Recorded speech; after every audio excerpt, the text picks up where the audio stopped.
Assalamualaikum warahmatullahi wabarakatuh. Saya Melia Septina. Di sini saya akan menjelaskan mengenai kodifikasi dan pembiayaan koperasi karyawan kepada anggotanya Bank Muamalat Indonesia. Kodifikasi produk perbankan syariah ada 3. Yang pertama penghimpunan dana, yang kedua penyaluran dana, dan yang ketiga pelayanan jasa. Dalam penghimpunan dana dibagi menjadi giro syariah, tabungan syariah, deposito syariah.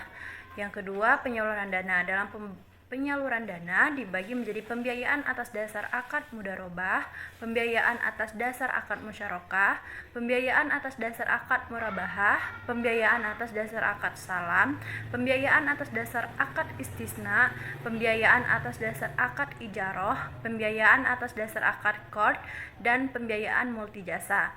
Yang ketiga ada pelayanan jasa. Dalam pelayanan jasa dibagi menjadi 3. Yang pertama LC Import Syariah, yang kedua Bank Garansi Syariah, dan yang terakhir penukaran falas atau SARF. Pembiayaan koperasi karyawan kepada anggotanya adalah penyaluran pembiayaan kepada atau melalui koperasi untuk pemenuhan kebutuhan para anggotanya yang mengajukan pembiayaan melalui koperasi.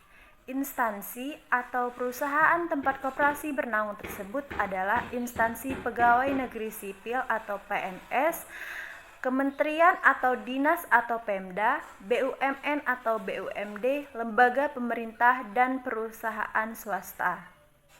Adapun persyaratan pembiayaan PKPA, yang pertama koperasi karyawan dari lembaga pemerintah, BUMN atau BUMD, perusahaan multinasional, perusahaan besar yang telah masuk bursa atau go public, atau perusahaan swasta yang bonafit.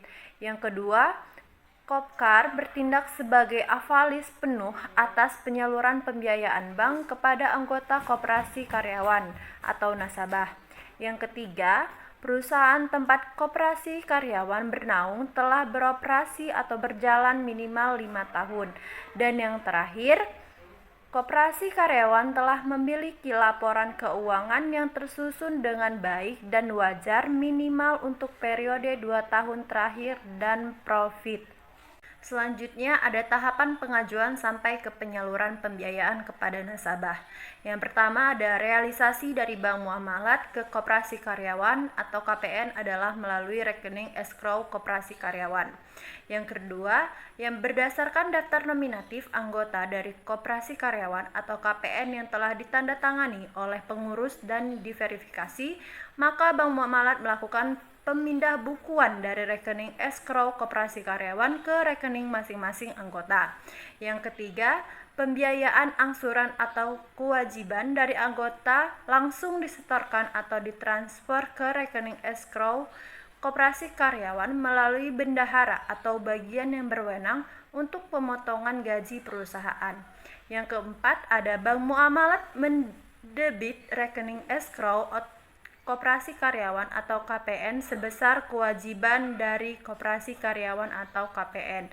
Dan yang terakhir ada bagian margin atau keuntungan dari Koperasi Karyawan atau KPN dimasukkan atau dipindah bukukan ke rekening aktif Koperasi Karyawan atau KPN. Adapun manfaat dari pembiayaan koperasi karyawan kepada anggotanya, yang pertama ada outsourcing sumber dana dan administrasi pinjaman.